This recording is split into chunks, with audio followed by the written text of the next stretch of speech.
This week saw Liam Fox, the UK Minister in charge of International Development and Trade, say that he wanted to see the UK's Brexit strategy vested more in Africa, and increasing trade and engagement between African states and the UK after the UK leaves the European Union. Especially when we look at the development of UK-African trade relations, we can see that in 2014, British foreign direct investment in Africa was £42.5 billion. That's double what it was in 2005. So the UK government may have a point. But there's an argument to state that Brexit's going to fundamentally damage the relationship between Africa and the UK, and the idea of a trade relationship and a cultural relationship based on optimism and a new trade and economic vigour is one built on fantasy rather than on hard facts.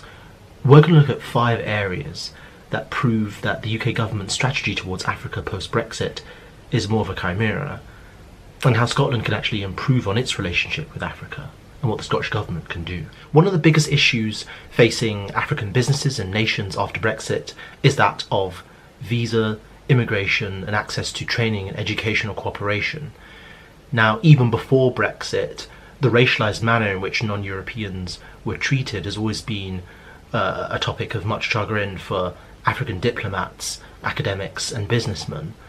But this is going to be even more accentuated in a Brexit climate that makes Europeans and non-Europeans heavily discriminated against, lacking the ability to access the best training, as well as any artistic, economic, scientific collaboration that can happen between people living in Scotland and people who want to come here to gain access to our training and also enrich our cultural, economic and academic institutions. Second is, apart from Scotland's need to have its own tailored immigration policy that takes into account the federalised nature and needs of all the nations of the UK, also we need to think about Scotland's strength when it comes to our renewable industry. We already know that Scotland has the huge reserves of access to wind and tidal energy.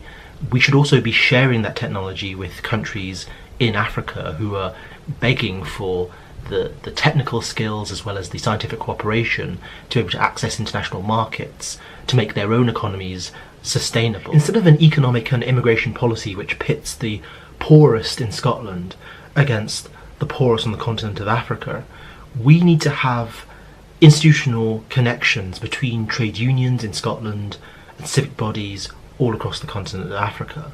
There's a rich tradition of trade unionism in both countries, and a rich tradition linking the internationalism of non-European countries, traditions of anti-colonialism, traditions of labourers rising up for better wages, better conditions, and sharing in the proceeds of international trade and growth. Scotland's trade unions can have a role to play in conjunction with efforts from the Scottish Government and from civil society. Now, we know that the Scottish Government has done quite a lot in encouraging civic links between Scotland and Malawi. This can be expanded out to a whole range of African nations as Scotland reintroduces itself onto the international stage, especially at a time of Brexit, when the UK government merely sees trade with Africa as a way of initiating an Empire 2.0 smash and grab, another Cecil Rhodes jolly Gymkhana trip. Many Western analysts talk about the rise of China as an industrial powerhouse and as a source of huge investment and political influence in Africa. Now, with the rise of Brexit, we're starting to see the UK government throw away its commitment to human rights, due process, the rule of law, independent judiciaries and parliamentary systems in Africa in exchange for a quick set of trade deals with a whole range of African countries. Scotland has to exert its influence and lead by example in terms of its cultural connections, in sharing its expertise in law, in the development of civic societies, in the expansion of trade with new renewable sources, to show that there is a different way to initiate trade. With Brexit, UK financial institutions will lose their position in London as being the centre of financial development, fintech, and its links to European as well as non-European markets.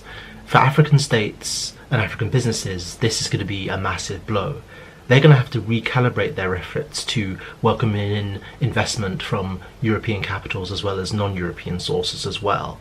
Now, they're already making moves to do this, But this is a clear example of how Liam Fox's presumption that the UK can swimmingly transfer its trade with the EU to this brave new future with African states is going to be quite a leap and a lot of hard work. Bitten, sir, during the night. Whole leg gone, eh? Yes. How's it feel? Stings a bit. Well, it would, wouldn't it?